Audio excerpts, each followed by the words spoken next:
Imaginez un instant que tout ce que vous voyez, touchez ou ressentez n'est qu'une infime partie d'une réalité bien plus vaste.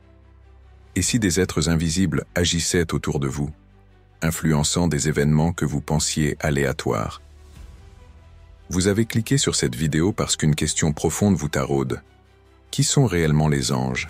Et pourquoi jouent-ils un rôle si important dans l'univers? Dans les prochains instants, nous allons explorer un mystère qui traverse les âges et les cultures.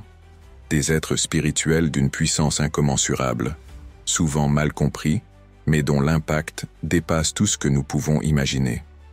Pourquoi imaginer un monde où des êtres immatériels, invisibles à nos yeux, s'activent constamment autour de nous? Leur rôle, bien que discrètement exercé, est crucial pour l'ordre et l'harmonie de l'univers. Ces êtres, ce sont les anges. Créés par Dieu, ils n'ont ni forme physique ni limite terrestre. Ils sont des esprits purs, dédiés à l'accomplissement des volontés divines. Leur principale mission est d'agir selon la volonté de Dieu, et cela avec une obéissance absolue. Chaque action qu'ils accomplissent est un acte de service total, un engagement sans faille pour réaliser des desseins qu'ils ne questionnent pas. Les anges ne cherchent pas à comprendre ou à interpréter, les anges ne sont pas seulement des serviteurs omniprésents exécutant la volonté divine de manière générale. Certains ont des missions d'une grande importance et de précision, que ce soit à l'échelle de l'humanité, lorsque nous pensons à la puissance des anges. La Bible nous offre des témoignages impressionnants, qui révèlent la grandeur et la force surnaturelle de ces êtres célestes. Leur pouvoir n'est pas simplement symbolique ou abstrait. Un des aspects les plus fascinants et mystérieux des anges dans les Écritures est leur capacité à se manifester sous des formes humaines. Bien que leur nature profonde soit spirituelle, les anges ne sont pas contraints à une seule forme ou à un seul mode d'existence. En effet, dans plusieurs passages bibliques, les anges apparaissent non pas comme des êtres célestes éclatants de lumière, mais sous des apparences humaines ordinaires. Cela nous invite à réfléchir à la possibilité que, parmi nous, des anges puissent passer inaperçus, interagissant avec les humains sans que ces derniers n'en aient conscience. L'un des exemples les plus marquants de chaque rencontre, chaque interaction, pourrait potentiellement être une rencontre divine déguisée, une opportunité de rencontrer un messager céleste sans le savoir.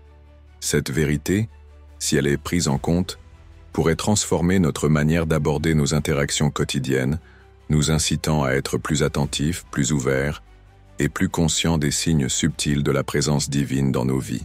Les anges, dans leur rôle divin, ne sont pas uniquement des messagers de paix et de bienveillance. Leur mission peut aussi prendre un tournant plus sombre et solennel, celle d'être les instruments du jugement de Dieu. Bien qu'ils soient souvent associés à la protection et à l'aide spirituelle, il existe des moments dans les Écritures où les anges interviennent pour accomplir des actes de jugement, apportant la colère de Dieu sur ceux qui ont persisté dans le péché et le rejet de la vérité divine. Dans ces circonstances, les anges deviennent des agents de la justice divine, exerçant leur pouvoir pour accomplir les décisions souveraines de Dieu. Cela nous incite à réfléchir profondément sur nos propres vies et sur la manière dont nous répondons à l'appel de Dieu. Les anges, dans leur rôle de juge, rappellent à chacun de nous que la justice divine ne faillit jamais et qu'aucune action humaine ne reste sans conséquence devant Dieu. Dans l'ordre céleste, tous les anges ne sont pas identiques. La Bible nous révèle qu'il existe différentes catégories et types d'anges, chacun ayant une fonction spécifique et des caractéristiques distinctes. Ces distinctions nous offrent une vision fascinante de la diversité dans la création divine, chaque groupe d'anges ayant un rôle particulier et un lien unique avec Dieu. Parmi les catégories les plus mentionnées dans les Écritures, on retrouve les séraphins, les chérubins et les archanges, chacun portant un symbole de la gloire de Dieu et de sa majesté.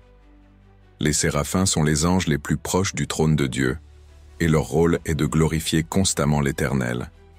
Ils sont décrits dans le livre d'Isaïe, où le prophète décrit une vision céleste dans laquelle il voit ces anges qui, dans une adoration incessante, entourent le trône de Dieu.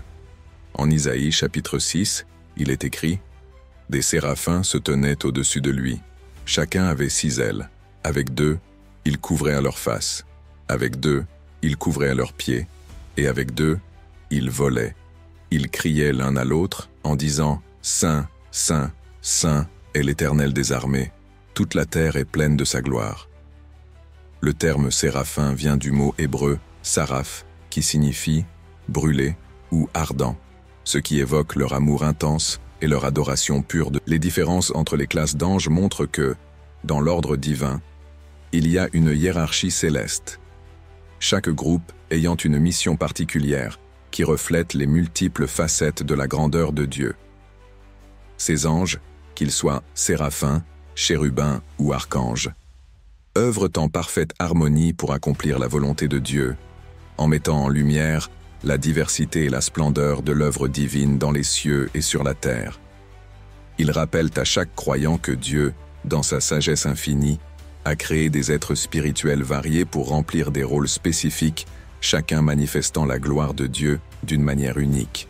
Contrairement à l'humanité, les anges possèdent une nature et une existence immuables.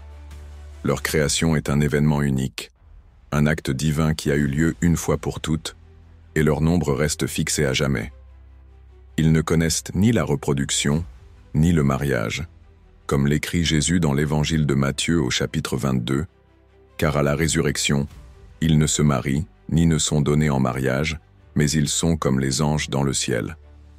Cette absence de mariage et de procréation met en lumière une différence fondamentale entre les anges et les êtres humains, qui, eux, sont appelés à se multiplier et à remplir la terre. La création des anges s'inscrit dans un cadre divin permanent, sans ajout ni diminution. La Bible ne nous dit pas précisément combien d'anges ont été créés, mais elle nous laisse entendre que leur nombre est fixé depuis le commencement. Par exemple, dans l'Apocalypse, l'apôtre Jean décrit une vision des cieux où il voit des milliers d'anges, une image de multitude infinie, mais sans que ce nombre ne change ni ne soit en expansion. Ce grand nombre d'anges témoigne de la majesté. Les anges ne sont pas de simples concepts spirituels ou des figures symboliques reléguées aux pages des Écritures. Ils sont des acteurs actifs et puissants du plan divin, des alliés invisibles qui veillent, protègent et communiquent des vérités célestes. Leur rôle, bien que discret, est essentiel dans notre existence et dans l'accomplissement des desseins de Dieu. Maintenant, posez-vous cette question. Et si les anges avaient